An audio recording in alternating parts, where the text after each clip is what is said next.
Just to reiterate, if you could just keep your cameras and your microphones off, that would be much appreciated. Otherwise, that might be a bit of an issue with the recording. So with that in mind, I'm going to hand over to Professor Anand Pandyan. So he is going to talk to us about leadership in health and social care. And with that, I'm going to mute myself again and hand over to you, Anand. Thank you, Tilia. And I will start by first, let me try getting my screen on board. So let's see what I can do. Can I share my screen? Yes, I can. Okay.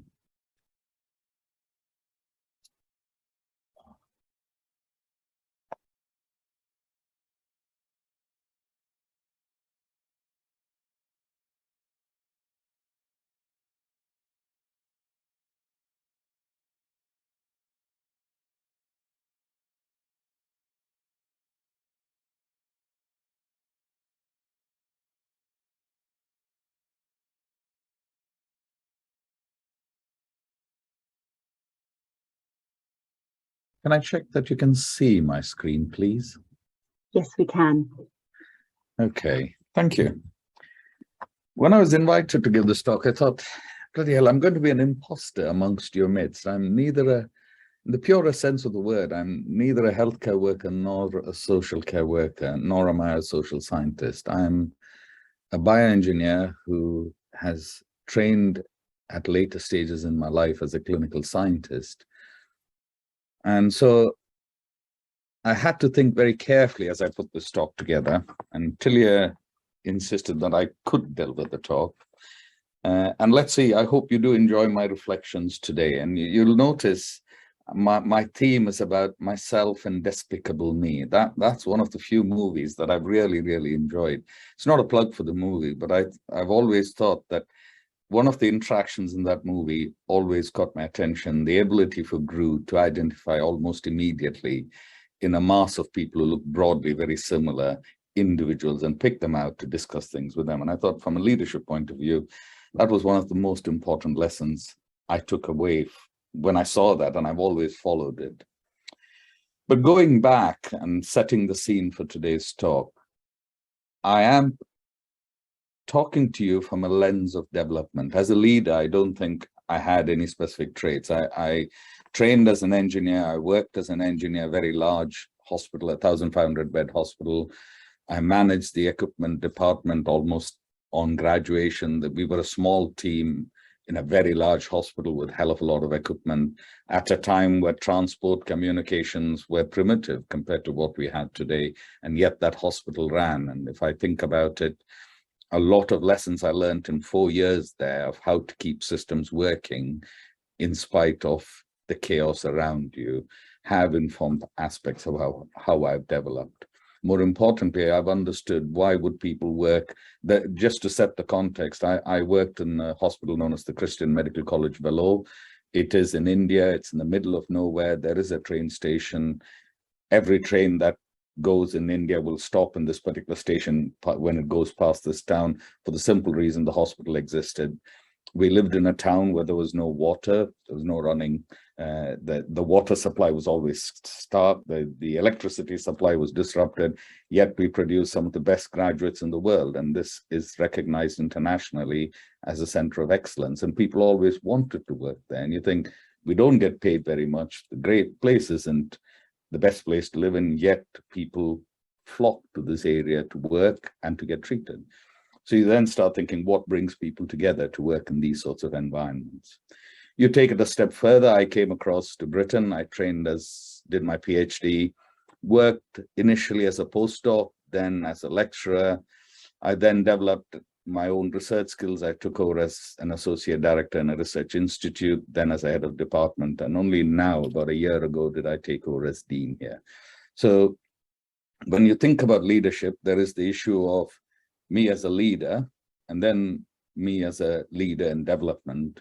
But in each of my stages, I've had to act in a certain way, behave in a certain way in order to deliver. So you will see that some of my thoughts have come one not as a leader, but as someone working with leadership in order to deliver what is required for institutions.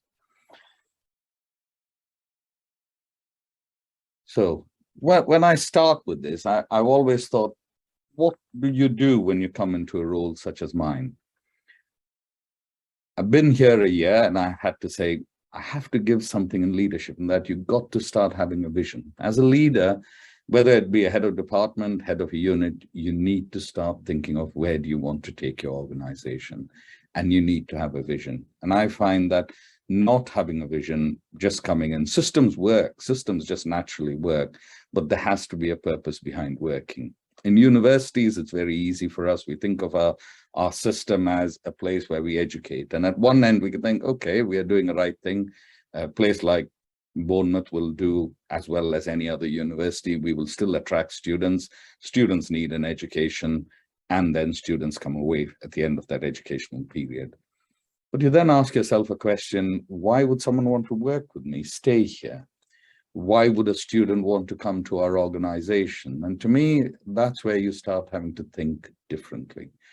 People will come to you because you are either recognized to be excellent in one thing or another. In terms of retention and resilience, for me, we need to think of us as a workplace where individuals will want to come and work and want to stay with us.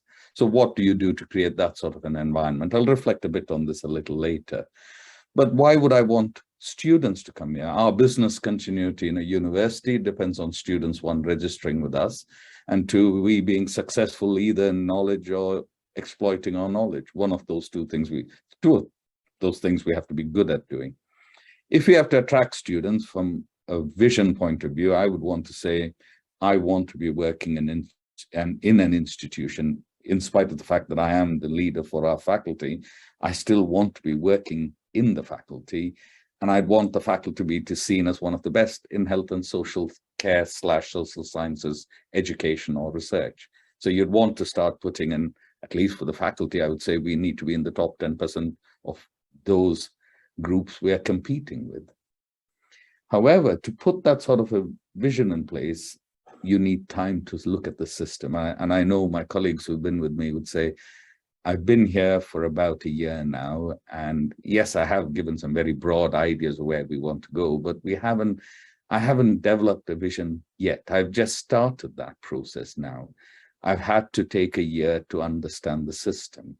And I think if I were to say in leadership, it's very easy for people to talk about leadership and say, come and know, new leaders come, there's going to be a change in systems. I hesitate to change systems until I have studied the system a little bit, understand what makes the system tick.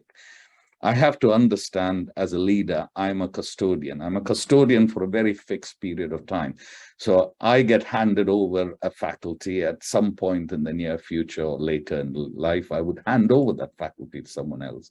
I am a transient in the system. If I have to take the system forward, I need to understand where the system came from. I need to understand how it is working currently.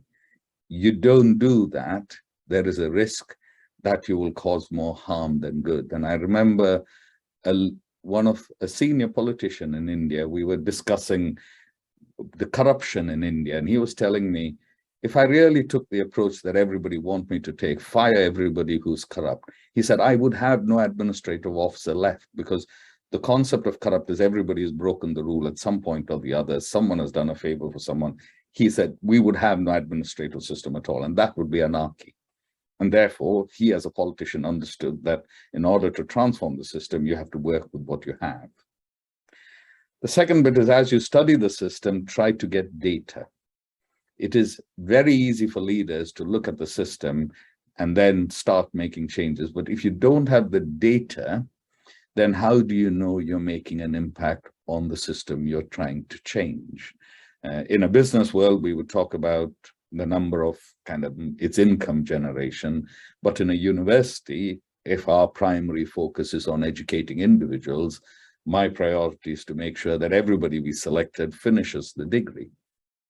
Now, whatever else I make change, I can make this the happiest workplace in the world, but if I have my students not completing, I wouldn't be in and be able to be in a position to generate the income to pay the salaries of this very happy workplace. So then the system starts to collapse.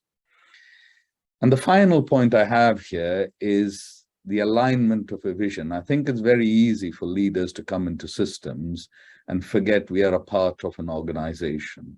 There is a broader context within which we are working, and there is a requirement to align with the vision. If you don't align your vision with a broad organizational vision, your ability to unblock the barriers that come into your world start to reduce.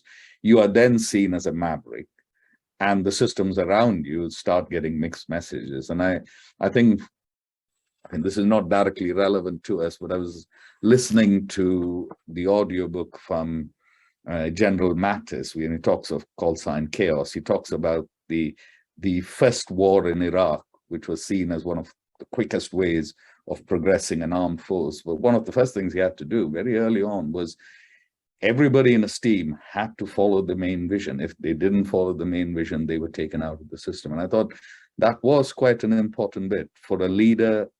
My line managers, the people above me, our senior leadership above me, need to know that I am working in a direction they want me to work. The team under me, or I support, supervise, also need to know I'm taking them in the same direction as what the institution wants to go. So when I came into BU 2025 already existed. BU 2025, as I understand, was developed from a huge amount of consultation within the university. It was co-created with the members of the faculty. Coming in, I had to align myself with that vision. If not, the message to the team would be chaos, and that wouldn't be helpful at all. So, yes, from a leadership point of view, you create the vision, and then you have to start thinking about how am I going to get the system to work to go for this. This is slightly trickier and longer. While you've got the data, you've studied the system, you then start to look at problem specification. I think in my current position as a leader, I'm often asked to solve problems. And they tell me, give me the solution is what I'm often asked. And it doesn't matter. We get this very, very often. And I had to go back and tell them, I don't know the problem as yet. And that is a regular thing I point out here. An issue, for example, we were looking at a project. This goes back a bit in time. We were setting up a new program of study. We were talking about students having to follow portfolios, complex portfolios that we had to document. And the big challenge we had was how do we create the entire system in an electronic format? So at the end of the student pathway, when the student leaves, we could just download and they have a portfolio automatically developed. The solution was needed within about 6 months. And we were asked, when will we have it? So the question I was always asked was, when will you have this product ready? And the answer I would always give was, I don't know as yet because I haven't defined the workflows yet. I don't understand the workflows we need to do. I don't understand where the problem was. And I had a very, very good computer program I was working with, and he always wanted a clear workflow. He wanted to know where the pinch points were. You don't do that, you don't solve problems. So if I were to sit in here and say, well, what are you doing in terms of your own systems, the systems you're working, and particularly in social care right now, the pressure on yourselves are very high to find solutions to problems on a very regular basis. The newspapers hammer you, the politicians hammer you. And I think despite the pressures, if I were to urge one change, I would say, don't respond with a solution, go define the problem. Once you define the problem, you start thinking about how you're going to sustain and deliver that sort of a mission or a solution. And when I started, I used to make an assumption, I planned for everything. And at this stage, I've learned very early on as a researcher that how much ever you plan, things go wrong. And when things go wrong, you have to start finding solutions. And I have found that nowadays, as I work, I often think about what do I need to prepare for? And that's a constant modeling exercise that goes on in my mind. It takes a lot of time, but it's important you prepare for possible unknowns. I know there are known unknowns. By definition, you're not supposed to know it. But my question is, what are catastrophic failures? What are scenario planning? You need to do that regularly, consistently. The big challenge we have now, I mean, looking at where we are as a university, we are sitting in an austerity period. We do know the government is not going to make any further changes to our financial income. Fees are going to stay fixed. If any, there will be reductions in some of our fee elements. And we have always had to think, how do you survive in this environment and continue to grow? The one problem we didn't prepare for very effectively, or we didn't even think would happen, was the cost of living crisis and the inflation in our energy costs. Now, we hadn't prepared for that particular cause, but we had prepared for what do we do if we have unknown expenditure. Now, if you think about unknown expenditure as coming, whatever be the cause, then you can put some mitigations for it. We have some mitigations, but having at least some of those mitigations have meant that, yes, the crisis has come, we are having significantly larger bills, but we have a buffer from which we can draw down on. So the damage isn't as bad as it could have been. So that's the kind of conversations I would recommend having. But the important part of this is to bring your team in. Make sure everybody in the team understands these issues. When I started off, I remember there were conversations I used to have when I started joining leadership teams. Oh, I don't think our team is ready to get this message. It's nonsensical.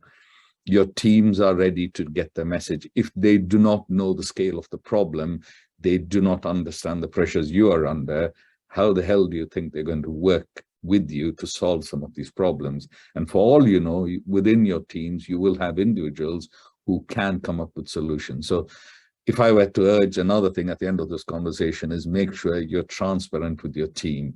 You've got to let them know. There are aspects of problems you cannot fully disclose, but the outcome of some of these things need to be let known to your teams. Then you start thinking of in leadership. Sitting where I am now, I understand, I mean, when I was a head of department, our average intake of students per year was slightly less than 200, and I had 4 programs of study.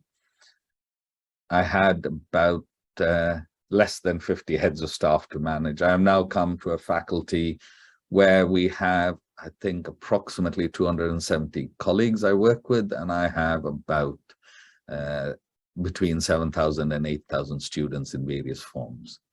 You cannot manage that. That cannot be managed as a single individual. You will have to delegate. As you start delegating authority, and in a case where I have come into a new system, so I have joined the system from the outside, I came into established teams, but I had to find ways of delegating authority to my teams. And then comes the bigger challenge. I think I came in as an exec dean. I came into a system that was functioning. We had hierarchical structures, but I had to start bringing in teams that had accountability. Now, that's probably something that is slowly happening within our own faculty. We are asking more of our leaders, whether you're head of department, deputy head of department, whether you're a program lead, whether you're a unit lead, we expect each of these individuals to have accountability, and therefore you got to give them authority to act in certain areas. If not, you disempower your system. You need teams. So in a university, a program is made up of units. Every unit has a leader. Every unit, at least in our health and social care world, units are often taught by multiple individuals. So what you see is, even at the level of a unit, you need to have some sort of leadership skill to manage multiple people delivering towards a common learning outcome. And then if you go a level up, we got program leads who have to bring together multiple units to deliver, and some of these units may be working across multiple programs. You then go a level above that, you have deputy heads of departments and head of departments who manage both teaching and research and the professional practice elements of our work. And you come above that, you have the faculty exec. A really important part of my life is I have always surrounded myself with people who will not say yes to me. That's quite important. And when they do then all say yes, you at least know you have consensus. You want people who will question and challenge you, but you also want people with diverse skill sets. So the bit I have learned in my ability to produce a leadership team is I want people who are activists, people who will act without thinking. Their first tendency is they're going to do something.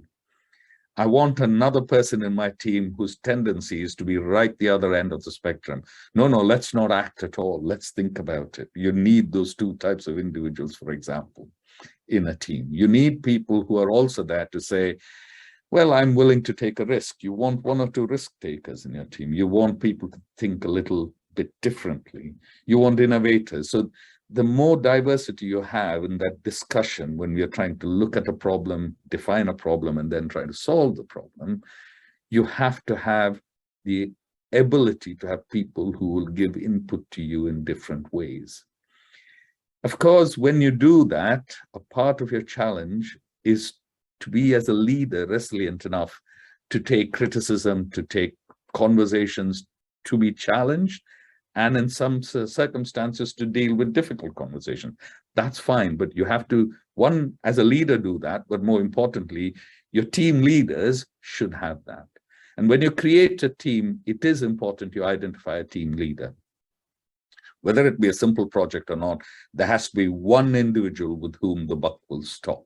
If not, when things don't get done, you will never have someone to hold accountable. And that's quite important. But when things get done, you've got to remember to reward this leader. And this leader needs to have the authority to take a decision. Now, to me, a typical example on this was many years ago. In my previous role, we converted our physiotherapy school. We were always a top 10 physio school. And we converted the physiotherapy part of our program to be only master's level delivery. There were huge amounts of challenges, and the university were very nervous. They were saying, listen, we've got a 3-year course. It's really successful. Why would you make it a 4-year course? No, to me, when you take 100 students a year, that's about £1 million we are bringing in as income. And when I don't want to increase student numbers, getting an additional source of income is extend this program by a year. So you are just getting another $1 million income per year by going into a 4th year. Now, from that point of view, the discussions were very much, why would you take a risk? Because why would students want to take a loan for 4 years when they're already feeling the burden at 3? And it took a long while, but when we came to the very last minute, I had to take a judgment call. I listened to all the arguments and we said, we are going by 4 years. They agreed. They said they would come with me on this journey. I think everybody felt heard. And to be fair, I had the entire support of the team as we progressed that decision. Yes, there were skeptics in the university until we went into our first year of admission and we went into clearing week and we said, actually, we do not need clearing. We have filled our places. It was only at that point that senior management followed us. But I had the confidence, I had the permission to take that decision. I had the ability to take that decision. And the people who I was working with came with me because they were aware that I had listened to everyone, I'd taken the decision, and I knew I wouldn't put anyone else in front of a firing squad if the decision was wrong. The decision stood with me. Your leaders and your team leaders below you should be willing to take responsibility for all decisions. So when you do have the team lead, I'm probably repeating myself here a bit, but you want leads to, one, be aligned with what you want to deliver. So that's quite important. You want people who can transform behavior without putting gun to anybody's head. I think the ability to speak to individuals, bring them along, talk to them, and then be able to convince them to do what is the right thing for the broader purpose. And when you're doing this, you have to take risks. That's what I've learned as a researcher. If I have to progress science, I have to ask questions. Some of my research has delivered. Some of my research will not deliver. That's okay, but that's what research has taught me. And maybe that's the confidence of being a researcher. We often get it wrong. But at the end of that process, we may get it wrong, but we'll understand why we got it wrong. And therefore, next time we would not be making that mistake again. You want people to take risks, but the risk has to be based on data. And this is probably the last point, people making excuses for failure. And that's one of the few lessons I've had to learn. It's very hard when you're sitting in front of, whether you're justifying yourself to senior management or whether you're justifying yourself to your team. The facts will tell you we've got it wrong. And it's very easy to find excuses for why we got it wrong. And I think in the last year, I've often heard people talk about COVID. Yeah, COVID, it is there. COVID came. COVID remains. I don't think COVID has gone away. But I can't keep blaming failure on COVID. That is a point at which I'd say, yes, the first 3 months of COVID, we had COVID to blame. And the lockdown period, we had COVID to blame. We're coming out of lockdown. At that point, my reason to use COVID as an excuse. COVID may be an explanatory variable, but it is not an excuse. And if it is an explanatory variable, I have to be able to explain what contribution it is giving to the current problems. And that's quite crucial in leadership. I find that it is very, very easy, whether it be team leaders I worked with or my own colleagues, contemporaries, the day you start giving excuses, you're not going to progress. And I think the system, the colleagues you work with, the entire system has to live in a world where stop making excuses, explain where appropriate, then identify what went wrong, accept what you have to do, study the error, then change the system. And then I had to ask about it for myself as a leader. What do I need to do to lead a team? And I think the first lesson I learned in my time is be present. You have to be available. People have to see you. You need to be seen in leadership. How you present yourself will be different on different organizations. In a university, it's slightly trickier, and it's getting a little trickier now. I mean, I'm personally not convinced it's COVID and hybrid working. In fact, in my previous world, we introduced hybrid working well before COVID. So to me, that's not a problem. I think any organization that was working even before COVID without hybrid working wasn't probably taking the right decision. So I think it's quite important we have the ability to be present even when hybrid working is there. That does mean I am here more often than most others, because for a person coming in on a Friday who wants to see me, I should still be available. To someone who may want to come in on a Monday, I have to be available irrespective of what happens. So in leadership, accept you're going to do a little things differently, and you may have to do a little bit more. You have to learn to trust your teams. It's very difficult when you're a leader coming into a system to learn how to trust your teams. You still have to learn. You're still understanding. You do not know the system. But my approach and my advice would be, trust the system first. Don't go into a conversation. Don't go into any conversation saying, I don't trust this person, or I've heard narratives, therefore I'm not going to trust you. Go into a conversation saying, I trust this individual's working for the greater good at all times and working for the right reasons. You will have risk takers, and I do like risk takers because I think that's quite important to really progress. What I would call disruptors, maybe another language, but I prefer to see them as risk takers and not the reckless. You need to have them in your team. You need to support them occasionally to take decisions. To me, one of the big challenges in today's world is reintegrating students. I have got one of the best kind of associate deans who works with student experience, will push the boundaries in making sure that things are working right. Phenomenal ability to work, but has never taken decisions without looking at data. And that's the kind of people you want to encourage and grow within the system. And as I said, this is something I've said earlier, when things go wrong, don't blame people, just take the responsibility. If you're a leader, that's your job. And you have to take people with you. You may have private conversations with individuals where needed, but you have to have those conversations in private. Where the system is concerned, you are supporting everybody. And you have to think about not getting your hands dirty at all times.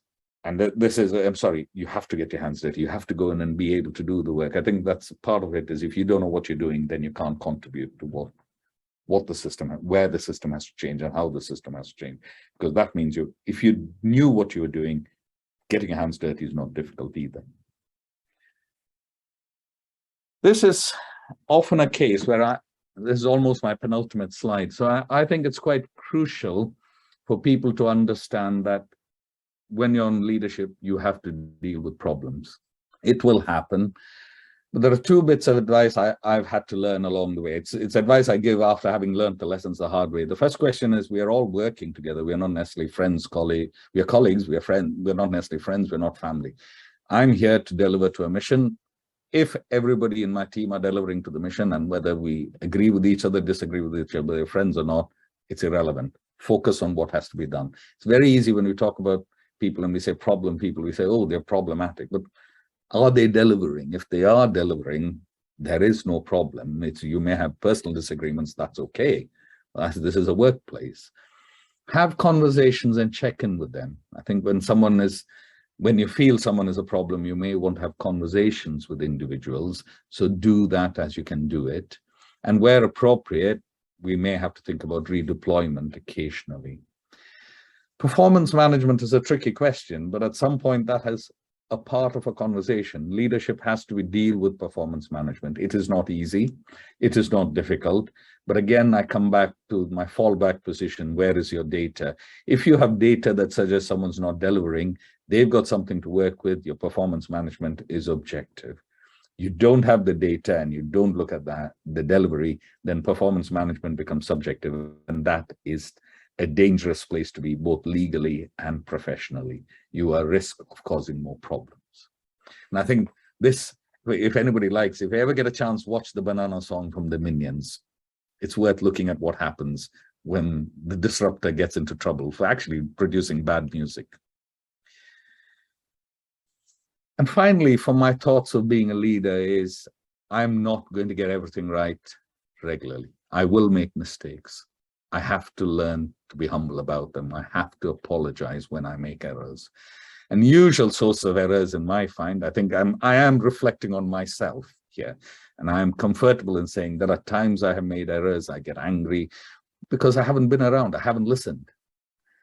Sometimes I had the pride, oh, I'm the boss, or I'm boss man. And this was very early in my career. The pride was a big reason of making mistakes and learning to apologize very quickly after that. I learned to apologize very, very quickly when I started making mistakes out of the arrogance of youth.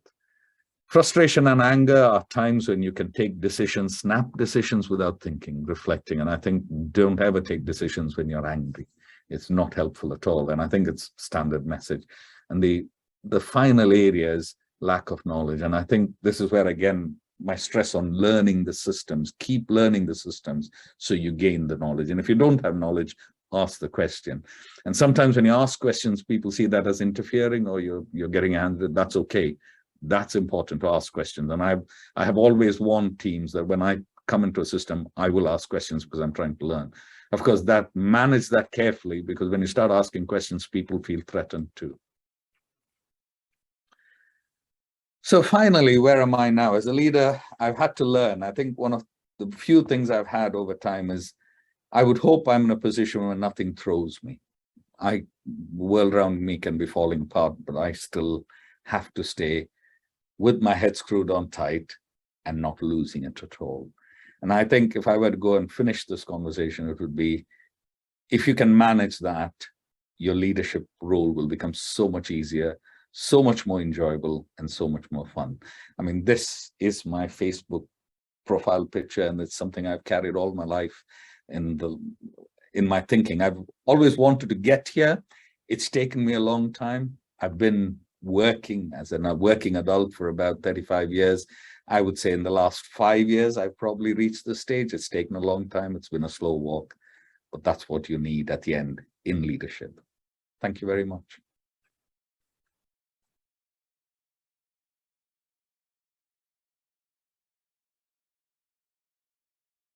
Thank you, Anand.